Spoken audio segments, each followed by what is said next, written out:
Well, I'm not sure if you guys have heard, but there have been some massive layoffs over at Huffington Post and Buzzfeed. How do I put this?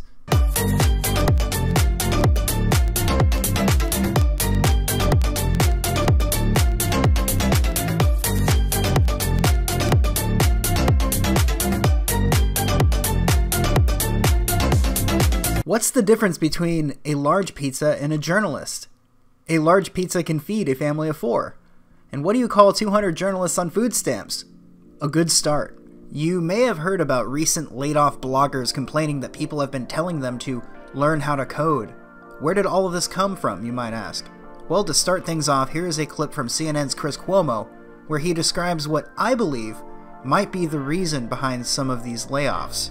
Well, I have to tell you, Mueller didn't do the media any favors tonight, and he did do the president one. Because as you saw with Rudy Giuliani, and as I'm sure you'll see with the president himself, this allows them to say, you can't believe it, you can't believe what you read, you can't believe what you hear, you can only believe us. Even the special counsel says that the media doesn't get it right. Even the special counsel says that the media doesn't get it right. Verizon Media cut off 7% of their company, roughly 750 employees, over this past week.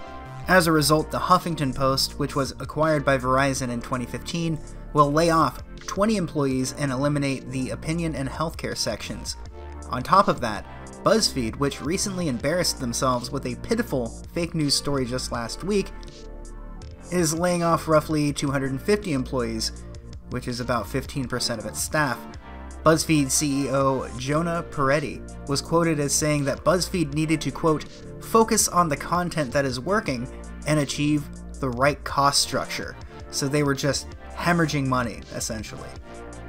He's saying that those who were lost weren't that important, more or less. Trimming the fat, I think it's called. These are bloggers who have glorified themselves over the past decade or so with the once respected title of journalist, only to ruin its reputation by cashing in on their hack writing skills under that title. They ask for our sympathy, for us not to mock them and perhaps reach out to them. Well, I'll reach out to them, and I'll reach out to mock them. Several of the people I have seen complaining about their layoffs were just last week demanding justice because a kid wearing a hat they didn't like was standing there with a smirk on his face while some annoying man beat a drum literally inches from his ear. And now we're supposed to feel bad that their benefactor decided that they weren't worth keeping around and got rid of them? Good for them. Dead weight. Even Jared Holt, a person who has tirelessly worked to shut down others, to prevent people from paying their bills, earning money to feed themselves, is now asking for people to set politics aside and show a little bit of sympathy. You see, they expect to be able to do whatever they want to anyone they want, but when they stub their toe, we're supposed to drop everything, run over, and make sure everything is okay. No, you people have not only misinformed and misguided our public too long, you also targeted rising competitors and rivals and did everything you could to attack their livelihoods. Now we're supposed to relent?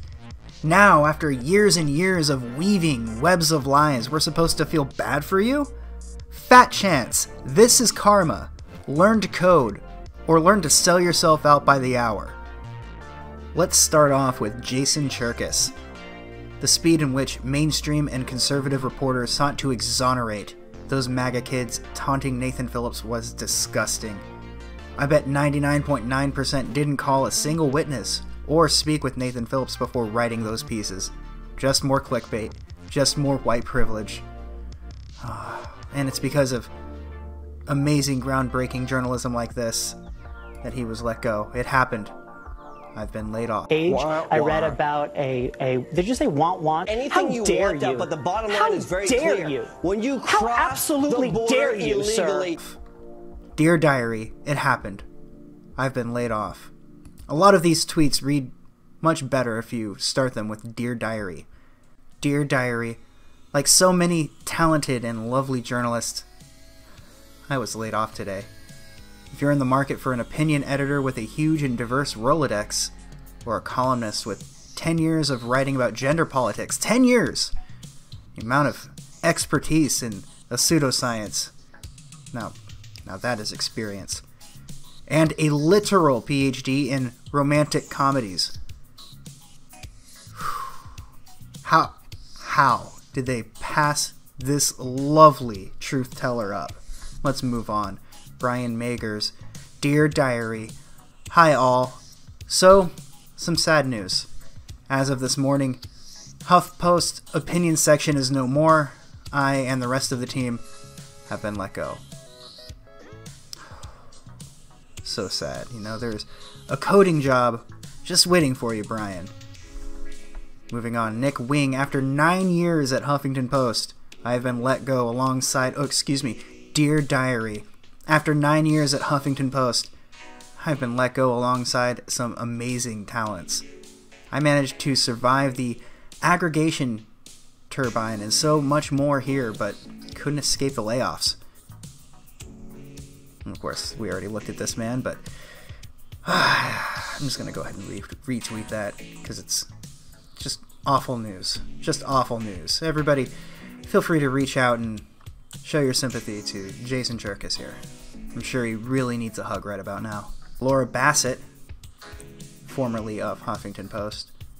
Dear Diary, some personal news. I've been laid off along with some of my incredible colleagues. It's been a wonderful 8 years at HuffPost, and I'll miss my newsroom family more than anything.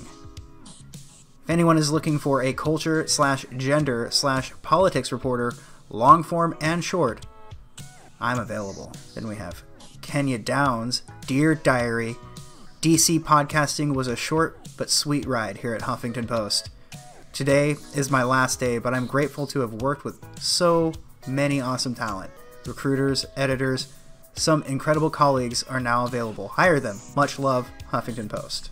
This is Laura Weber. Dear Diary, my team Huffington Post got eliminated today. It's been a great ride from building a morning email list of 1 million people to covering Ebola's resurgence. Grateful for the time I've had and ready to write for you on public health and more. She lists her email. Andy McDonald. Dear Diary. Sadly, I was among those laid off at Huffington Post today. In 5 years there, I started a lot of lifelong friendships. That newsroom and my New York City family. Excuse me. That newsroom is my New York City family. Love them dearly. Couldn't possibly pick a favorite story or headline from my time. No, wait, I totally can. And Eleanor Goldberg writes, Dear Diary, while reporting today about federal workers who can't afford tampons, I was laid off from HuffPost. If there's anything I can say after 7 years, it's that I will finish the story. Also, if you're looking to hire a reporter to cover poverty and inequality, I'm available. Carolina J. Morano writes, Dear Diary, after 6 years at Huffington Post, I've been laid off. I'm so proud of the work I've done to uplift Latinx voices here and will miss everyone. If you're looking for a bilingual Latina journalist to cover pop culture, identity, marginalized communities / health, etc., DM me. #journalismjobs. You know, I know a job for journalists. Not even just coding. Fluffing, that's one. You could just go down the corner and, you know, work the street. That'll work. I mean, you might think you're above that, but after the bills start to pile up and close to eviction, you might be thinking twice. Here's my favorite one, though. This is the one I was looking for. Punished Venom Patrick George. I believe there is a special, dedicated section of hell just for people with anime Twitter avatars who tell laid-off journalists to, quote, learn to code. Are people doing that? Are people doing that? Let's see here. Learn to code. Learn to code. I recommend you channel your anger into learning to code. Like, learn to code. Learn to code. Here's a good one. My company has a position open for you immediately. Are you allergic to any bathroom cleaning chemicals? Send me your resume.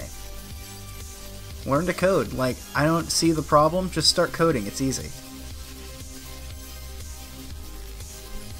Learn to code.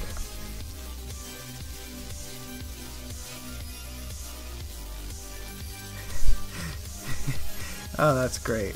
Huffington Post. Why we need to encourage girls to learn how to code. Even Huffington Post is woke on the issue, apparently. And here you have it, folks.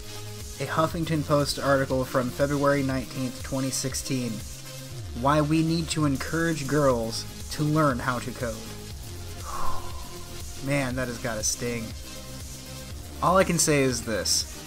Don't feel bad for these people.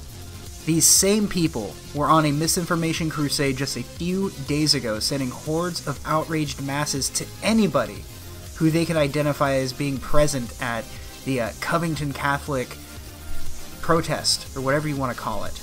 They've been going after anybody they can get their hands on, thanks in part to many of the people featured in this video. I wanted to include somebody else's little minute-long video regarding telling these journalists, these recently laid-off journalists, to learn how to code.